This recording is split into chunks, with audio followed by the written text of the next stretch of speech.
ಹೋಯ್ತಲ್ಲ ನನ್ ಕಾಸಿನ ತರ, ಒಡವೆ, ಡಾಬು, ಅಯ್ಯೋ ಚಿನ್ನದ ಕಾಸು ಹೋಯ್ತಲ್ಲ. ಅತ್ತೆ ಅತ್ತೆ. ಏನಮ್ಮ? ಏನತ್ತೆ, ಊಟ ಕೂಡ ಮಾಡ್ದೆ ಮಲಗ್ಬಿಟ್ರಲ್ಲ, ಹಸ್ವಾಗ್ತಾ ಇಲ್ವಾ? ಹೇಗಮ್ಮ ಹಸಿವಾಗುತ್ತೆ? ಇದ್ ಬದ್ ಒಡವೆನೆಲ್ಲ ತಗೊಂಡ್ ಹೋಗಿ ನಿಮ್ಮ ಮಾವಯ್ಯ ಕಳ್ಳ ಮುಂಡೆ ಬಾಯಿಗೆ ಹಾಕ್ಬಿಟ್ರು. ಹಾಗಂತಾನೆ ಹೊಟ್ಟೆ ತುಂಬಿಕೊಂಡಿರುವಾಗ ಇನ್ನು ಊಟ ಹೇಗಮ್ಮ ಸೇರುತ್ತೆ? ಇನ್ನೊಬ್ಬರ ತಲೆ ಒಡೆದು ಸಂಪಾದಿಸಿದ್ದು ದಕ್ಕಲ್ಲ ಅಂತ ನಿನಗ್ ಗೊತ್ತಿಲ್ವೇನೆ? ಗೀತಾ? ನಾನ್ ಗೀತಾ ಅಲ್ವೇ? ರೇಖಾ. ರೇಖಾನ? ಹೌದು. ಆವತ್ತು ಮೊಸರನ್ನ ಎಷ್ಟು ಪ್ರೀತಿಯಿಂದ ತಿನ್ನಿಸ್ತೆ ನನಗೆ. ನಾನು ಹಾಗೆ ತಿನ್ನಿಸ್ತೇ ಇದ್ರೆ ಚೆನ್ನಾಗಿರುತ್ತಾ? ಅದಕ್ಕೆ 3 ದಿನದ ಹುಳಿ ಮೊಸರನ್ನ ನಿನಗ್ ತಿನ್ಸಿ ಋಣ ತೀರಿಸ್ಕೊಳಕ್ ಬಂದಿದ್ದೀನಿ. ತಿನ್ನಿ ಅತ್ತೆ. ಬೇಡ. ತಿನ್ನಿ ಅತ್ತೆ. ಬೇಡ. ತಿನ್ನಿ ಅತ್ತೆ. ಬೇಡ. ತಿನ್ನಿ ಅತ್ತೆ. ಬೇಡ. ತಿನ್ನಿ ಅತ್ತೆ. ಬೇಡ. ತಿನ್ನೆ. ಬೇಡ. ತಿನ್ನೆ. ತಿನ್ನೆ. ತಿನ್ನು. ತಿನ್ನು. ತಿನ್ನು. ತಿನ್ನು. ತಿನ್ನು. ತಿನ್ನಲು. ತಿನ್ನೆ. ತಿನ್ನು. ತಿನ್ನು. ತಿನ್ನು. ತಿನ್ಸಾಯಿ. ಗೀತಾ, ಗೀತಾ, ಗೀತಾ, ಗೀತಾ! ಯಾಕೆ ಹಿಂಗ್ ಮಾಡ್ತಿದ್ದ? ಅಯ್ಯೋ ಅತ್ತೆ, ಅಯ್ಯೋ ಏನು ಏನಾಯ್ತು ಅತ್ತೆ? ಯಾರತ್ತೆ ಹೀಗ್ ಮಾಡಿದ್ದು? ನನಗೇನು ಅರ್ಥ ಆಗ್ತಾ ಇಲ್ಲ. ಏನೂ ಇಲ್ಲ, ನೀ ಮಲ್ಕೋ ಹೋಗಮ್ಮ. ಅತ್ತೆ,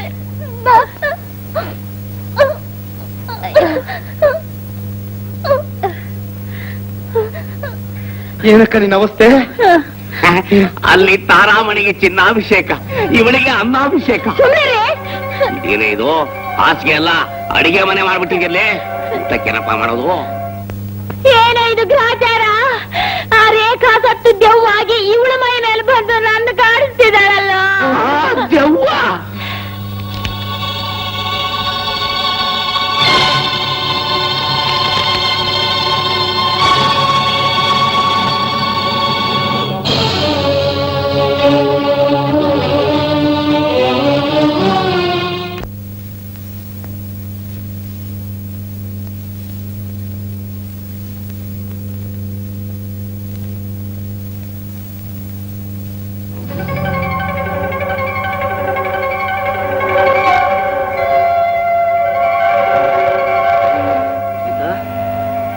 ನೀನು ಇಷ್ಟೊತ್ನಲ್ಲಿ ಇಲ್ಲಿಗೆ ಯಾಕೆ ಬಂದೆ ಅಂತ ಆಶ್ಚರ್ಯನಾ?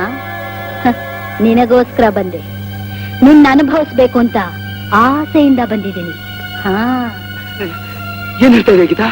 ನಾನ್ ಗೀತಾ ಅಲ್ಲ, ರೇಖಾ. ನೀನು ರೇಖಾನಾ? ಹೌದು, ಗೀತಾ ಮೈ ಮೇಲೆ ಭೂತವಾಗಿ ಬಂದಿರೋ ರೇಖಾ. ಆವತ್ತು ನಿನ್ನ ಆಸೆ ತೀರ್ಸೋಕಾಗದೆ ಸತ್ತೋದು. ಇವತ್ತು ಅದಕ್ಕಿಂತ ಅಂದವಾದ ಶರೀರದಲ್ಲಿ ಬಂದಿದ್ದೀನಿ. ಬಾ, ಅನುಭವಿಸು. ಬಾ. ಬೇಡ, ನೀನೊಂದು ತಂಗಿ ಇದ್ದ ಹಾಗೆ. ಬೇಡ. ತಂಗಿನ? ಮನುಷ್ಯರಿಗೆ ಅಣ್ಣ ತಂಗಿ ಅನ್ನೋ ಸಂಬಂಧ ಇರುತ್ತೆ ಹೊರತು ಮೃಗಗಳಿಗೆ ಯಾವ ಸಂಬಂಧನೂ ಇರೋಲ್ಲ. ಸ್ವಲ್ಪ ಹೊತ್ತು ಮೃಗ ಅನ್ಕೊಂಡ್ರೆ ಮುಗೀತು. ಬಾ. ಬೇಡ ಗೀತಾ. ಎಷ್ಟು ಸಲನೋ ನಿನಗೆ ಹೇಳೋದು ನಾನ್ ಗೀತಾ ಅಲ್ಲ ರೇಖಾ ಅಂತ. ಹಿಡ್ಕೋ ನನ್ ಕೈನ.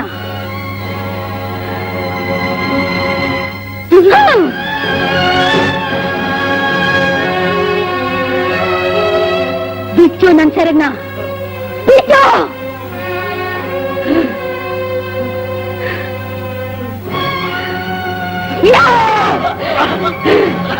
ಹೇಳು, ನನಗೂ ರಾಮಯ್ಯಂಗೂ ಏನ್ ಸಂಬಂಧ? ಹೇಳು.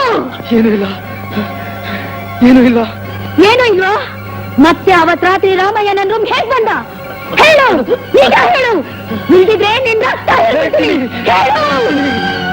ಹೇಳ್ತೀನಿ, ನಾನೇ ಕುಡ್ದ ಜ್ಞಾನದಲ್ಲಿ ನಿನ್ನ ಬಲಾತ್ಕಾರ ಮಾಡ್ಬೇಕು ಅಂತ ಅವತ್ ನಿನ್ ರೂಮಿಗೆ ಬಂದೆ. ಆಗ ನೀನ್ ಬಿಡಿಸ್ಕೊಳಕ್ಕೆ ಪ್ರಯತ್ನ ಮಾಡ್ದೆ, ನಾನ್ ಬಿಡ್ಲಿಲ್ಲ. ಅಷ್ಟೆಲ್ಲ ಆರಾಮಯ್ಯ ನಿನ್ ಸಹಾಯಕ್ಕೆ ಅಂತ ಓಡ್ ಬಂದ. ಅವನ್ನ ರೂಮಲ್ಲಿ ಕೊಡಾಕಿ ನಾನ್ ತಪ್ಪಿಸ್ಕೊಂಡ್ಬಿಟ್ಟೆ. ಇಷ್ಟೇ ನಡೆದಿದ್ದು.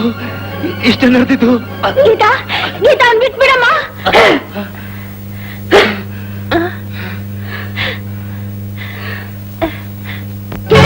ರಾಕ್ಷಸಿ ಗೀತಾ, ನಾನ್ ಗೀತಾ ಅಲ್ವೇ ರೇಖಾ?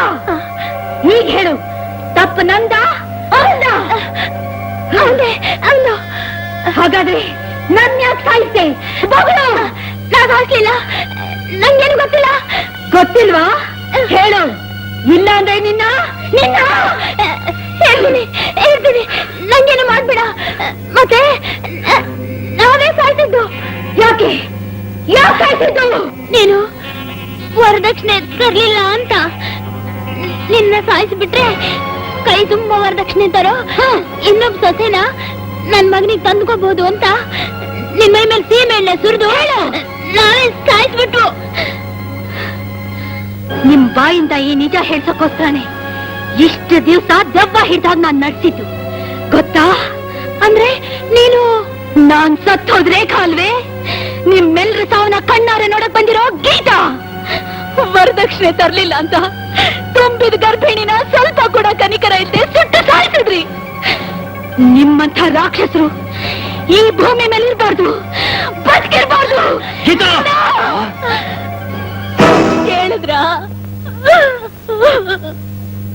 ಕೇಳಿದ್ರ? ಇಷ್ಟು ದಿವಸ ದೇವತೆ ಅಂತ ತಿಳ್ಕೊಂಡಿದ್ದ ನಿಮ್ ತಾಯಿ ಮಾತನ್ನ ನೀವೇ ಕಿವಿಯಾರ ಕೇಳಿದ್ರ? ನಿಮ್ಮನ್ನೇ ದೇವ್ರು ಅಂತ ನಂಬ್ಕೊಂಡು ತನ್ನ ಸರ್ವಸ್ವನೋ ನಿಮಗೋಸ್ಕರ ಅರ್ಪಿಸಿ ನಿಮ್ ಮಗುಗೆ ತಾಯಿ ಆಗ್ತಿದ್ದ ರೇಖಾನ ಕೇವಲ ವರದಕ್ಷಿಣೆ ಕೊಡ್ಲಿಲ್ಲ ಅನ್ನೋ ಒಂದೇ ಒಂದು ಕಾರಣದಿಂದ ಈ 3 ಜನನು ಅವಳನ್ನ ಅನ್ಯಾಯವಾಗಿ ಸುಟ್ಟು ಹಾಕ್ಬಿಟ್ರು. ವರದಕ್ಷಿಣೆ ಹೆಸರಲ್ಲಿ ಸೊಸೆಯರ್ನ ಬಲಿ ತಗೊಳ್ಳೋ ಈ ಮಾನವ ಪಿಶಾಚಿಗಳನ್ನ ಏನ್ ಮಾಡ್ಬೇಕು ಅನ್ನೋದನ್ನ ನೀವೇ ತೀರ್ಮಾನ ಮಾಡಿ. ನೋಡ್ತಿದ್ದೀರಾ ನಾ ಹೇಳೋದು? ಇನ್ನು ಏನಿದೆ? ನಿನ್ ಬಾಯಿಂದ ನೀನೇ ರೇಖಾನ ಸಾಯಿಸ್ತೆ ಅಂತ ಒಪ್ಕೊಂಡಿದ್ದು ನಿಜ ಅಲ್ಲ ಅಂತ ಹೇಳ್ತೀಯ? ತಾಯಿ ಆಗ್ತಿದ್ದ ಒಂದು ತುಂಬಿದ ಜೀವನ ಸಜೀವವಾಗಿ ಸುಟ್ಟಾಕಿರೋ ನಿಂದು ಒಂದು ತಾಯಿ ಹೃದಯ ಅಂತ ಹೇಳ್ತೀಯ? ನಾವಿಷ್ಟೆಲ್ಲ ಮಾಡಿದ್ದು ನಿನ್ನ ಸುಖ ಸಂತೋಷಕ್ಕೋಸ್ಕರ ತಾನೆಪ್ಪ. ಮಗನ್ ಸುಖ ಸೊಸೆ ತರೋ ಹಣದಲ್ಲಿರಲ್ಲಪ್ಪ, ಅವಳು ಗುಣದಲ್ಲಿರುತ್ತೆ. ಇದನ್ನು ತಿಳ್ಕೊಳ್ದೇ ಇರೋ ನಿಮ್ಮಂತ ತಂದೆ ತಾಯಿಗಳು ಮನುಷ್ಯತ್ವನೇ ಕಳ್ಕೊಂಡು ರಾಕ್ಷಸರಾಗ್ತಾರೆ.